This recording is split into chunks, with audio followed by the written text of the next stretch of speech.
मुलगा 3 युनिव्हर्सिटीतनं waste state south याच्यातनं त्याला I-20 आला होता MS करण्यासाठी.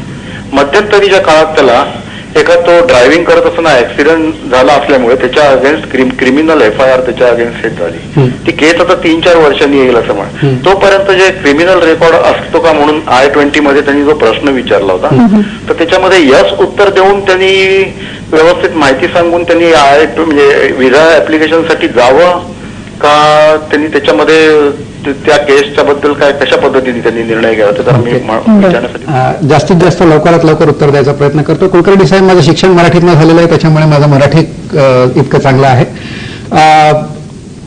तुमच्या व्हिसा ऍप्लिकेशनमध्ये कुठलीही माहिती चुकीची कधीही देऊ नये ह्या स्पष्ट मताचा मी आहे. परंतु व्हिसा ऍप्लिकेशनमध्ये असं विचारलेलं असतं की हॅव यू बीन कन्व्हिक्टेड, म्हणजे तुमच्यावर आरोप सिद्ध झालेले आहेत का असा तो प्रश्न आहे. तुमच्यावर आरोप झालेले आहेत का असा तो प्रश्न नाही. तुमच्या मुलावर जर FIR झाली असेल तर ती आरोप अजून सिद्ध जर झालेला नसेल तर त्याचं उत्तर नाही असंच येणार. तर त्यामुळे तुम्ही त्या हिशोबाने करू शकता.